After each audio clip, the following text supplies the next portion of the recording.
America और Israel बार बार Iran को यह धमकी दे रहे हैं कि अगर तुम पीछे नहीं हटते हो, अपने हथियार नहीं डालते हो, तो याद रखना हम अपनी जंग को जारी रखेंगे और अभी तो बस शुरुआत है।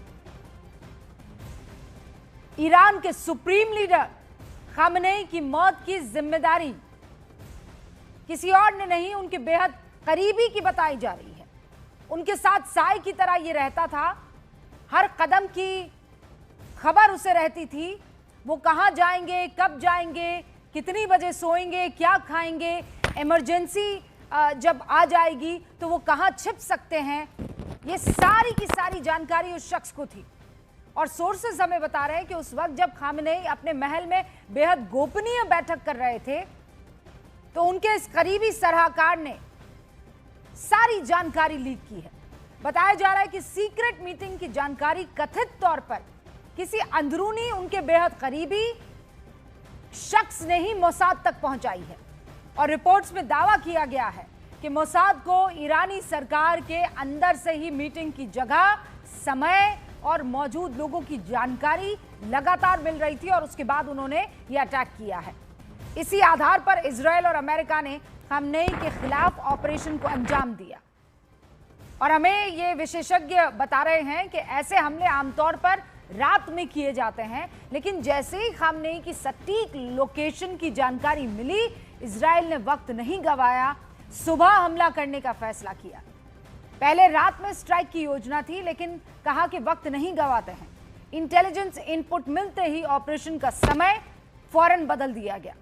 और शुरू में अगर आप मौजूद होंगे तो रविंद्र सचदेवा यही बात हमें कह रहे थे कि घर का भेदी होता है जो लंका ढाता है। सबसे बड़ा खतरा बाहर की आर्मी से नहीं होता है। और रविंदर, आप जो कह रहे थे वो एकदम सही साबित हुआ है। अब ये सूचना मिल रही है कि खामनेई का बहुत कोई करीबी था जिसने सब कुछ लीक किया मोसाद को। और हमें पता है मोसाद काम कैसे करता है, उसका तौर तरीका पूरी दुनिया जानती है।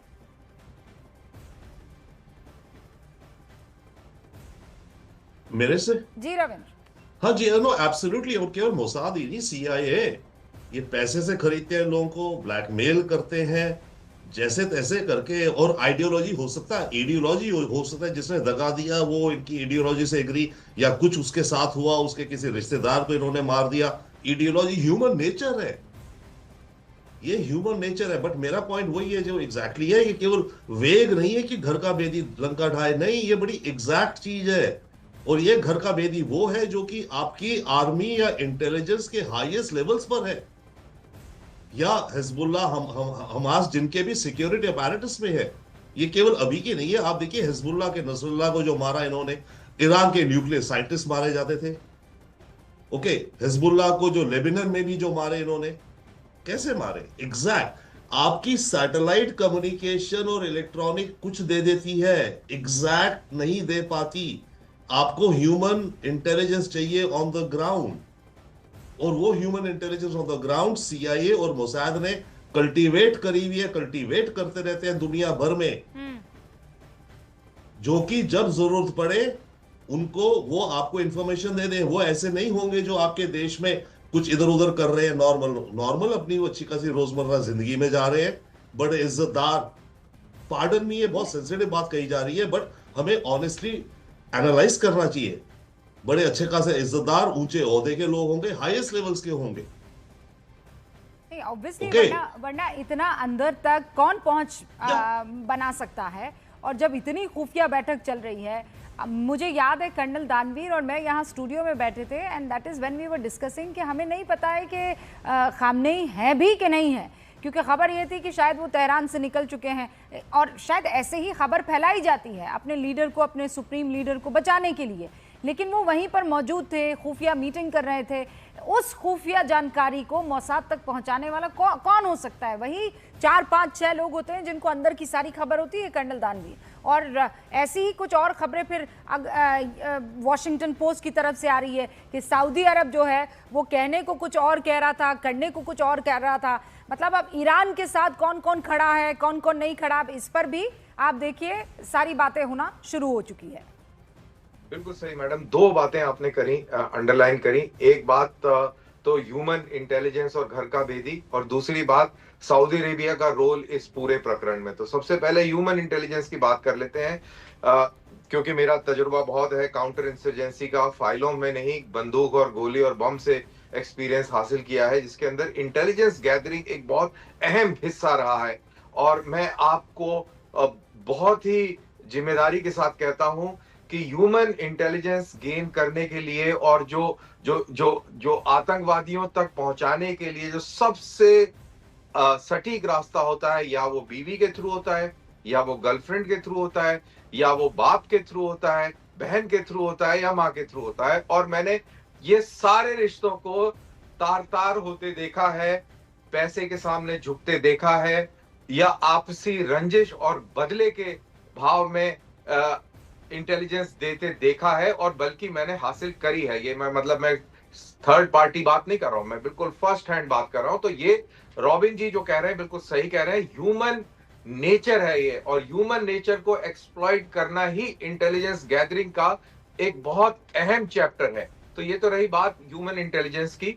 दूसरी बात, जो समाचार पत्रों की आप बात कर रही हैं, भारतीय समाचार पत्रों के अंदर भी ये छपा है, मैं सवेरे पढ़ रहा था कि सऊदी क्राउन प्रिंस और उनके भाई का बहुत बड़ा रोल रहा है अमेरिका और इजराइल को ईरान के खिलाफ पुश करने में। और ये तो रही बात खबर, लेकिन अगर आप जियोपॉलिटिकली इसको आप समझेंगे तो अब आप देखेंगे कि इस युद्ध के बाद पूरे मिडिल ईस्ट में या वेस्ट एशिया के अंदर और पूरे पर्शिया और उसके आसपास के इलाके के अंदर अगर बोलबाला रहेगा, वर्चस्व रहेगा, तो वो सऊदी अरेबिया का रहेगा।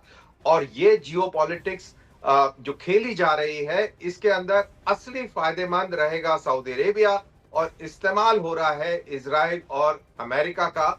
ये उस कॉन्टेक्स्ट में बोल रहा हूं जिस कॉन्टेक्स्ट में ये खबर छपी है, और मैं सऊदी अरेबिया के पर्सपेक्टिव से बोल रहा हूं। तो ये इस तरीके से ये सिचुएशन पैन आउट होती नजर आ रही है, और इनडायरेक्ट वे में अमेरिका की पकड़ पूरे रीजन पर बढ़ती है। चाइना यहां से बाहर निकलता है, और चाइना का एक फुटहोल्ड बचता है इस पूरे इलाके में, भारत के पश्चिम में, और वो है पाकिस्तान। उसके अलावा या भारत से लेकर और मेडिटेरेनियन तक कहीं भी चाइना का नामो निशान नहीं आपको मिलेगा। ये बहुत इंटरेस्टिंग है। कर्नल, ये सऊदी अरब का रोल आ रहा है और कैसे अखबार इसके बारे में लिख रहे हैं, शैलेंद्र आपने भी कुछ चीज़ें पढ़ी होंगी। एक तो मैं चाहती हूँ अगर आपकी जानकारी में है तो बताइए कि ये सऊदी अरब का क्या रोल था जिसकी तरफ तमाम पत्रिकाएं जो हैं वो इशारा कर रही है। देखिए, इस तरह की बात की जा रही है कि सऊदी अरब की तरफ जो चाहता था कि बातचीत की तरह इस मसले को हल किया जाए, मीडिएशन की बात भी की जा रही थी, और हमने ओमान का रोल भी इसमें देखा है। लेकिन अब जो खबरें आ रही हैं कि हालांकि ये खबरें माना जा रहा है कि अमेरिका की तरफ से ही बताई जा रही हैं, अमेरिकन अखबारों को, जिसमें कहा गया है कि सऊदी अरब के क्राउन प्रिंस की तरफ से कहा गया कि यहाँ पर रजीम चेंज होना चाहिए। देखिए, ये इस पूरे रीजन में अपना जियोपॉलिटिकल सिग्निफिकेंस है हर कंट्री का, और हर कंट्री कहीं ना कहीं अपने आप को एक बड़ा पावर बताना चाहता है। ईरान एक बड़ा पावर था वहाँ पे, लेकिन ओवर द टाइम हमने देखा है कि सऊदी अरब की बात करें, तुर्की की बात करें, ये लगातार उस जद्दोजहद में रहते हैं कि मुस्लिम वर्ल्ड को कौन रिप्रेजेंट करेगा। लेकिन एक दिलचस्प बात आप मुझे याद आ रही थी जब आप बात कर रहे थे इंटेलिजेंस गैदरिंग के बारे में, तो एक बड़ा इंटरेस्टिंग इंटरव्यू अब से कुछ दिन पहले ईरान के पूर्व राष्ट्रपति अहमदीनेजाद की तरफ से सामने आया था, जहां पर उन्होंने कहा था कि जो ऑपरेशंस करते हैं, जो मोसाद ऑपरेशंस करता है ईरान के अंदर, उसको आइडेंटिफाई करने के लिए, उन एजेंट्स को आइडेंटिफाई करने के लिए एक यूनिट तैयार की गई ईरान के अंदर, ताकि जो ईरान के अंदर मोसाद के एजेंट्स ऑपरेट करते हैं उन तक पहुंचा जाए। लेकिन बाद में पता चलता है कि जो यूनिट क्रिएट की गई उसका मुखिया ही मोसाद का लीडर निकला, और उसके साथ 20 ऑपरेटिव और पकड़े गए। तो कहीं ना कहीं जो मोसाद का जो ऑपरेशन है, जो कंट्री के अंदर जो जनरेशन होता है इंटेलिजेंस का, वो किस तरह से पहुंचाया जाता है और कैसे ऑपरेशन को प्लान किया गया। और ना सिर्फ अली खामनेई की मीटिंग, बल्कि साथ दो मीटिंग्स और चल रही थी जब यह हमला हुआ, और तीनों मीटिंग्स पर एक साथ हमला हुआ, यह इंश्योर करने के लिए कि इन हमलों में अली खामनेई बच ना पाए। आप देखिए ये मोसाद और इजराइल कितना स्ट्रॉन्ग स्ट्रैटेजीज तैयार करते हैं। आप ये बता रहे हैं कि जानकारी तो एक मीटिंग की थी, लेकिन उन्होंने पता लगाया कि 3 अलग अलग, और किसी को नहीं पता था कि किस मीटिंग में खामनेई मौजूद हैं। तो तीनों मीटिंग को एक टाइम पर जो है निशाना बनाया गया है। जब हम बात कर रहे हैं तो मैं बता दूं, कुवैत पर भी हमलों की जानकारी आ रही है, और हवाई हमले का सायरन लगातार कुवैत में बज रहा है। कुवैत में भी बहुत से हिंदुस्तानी हैं जो काम करते हैं। कुवैत में हमले का सायरन लगातार बज रहा है और ये हमले कहां से? ईरान की तरफ से, क्योंकि वहां पर अमेरिका का मिलिट्री बेस है। कुवैत में हमले का सायरन बज रहा है।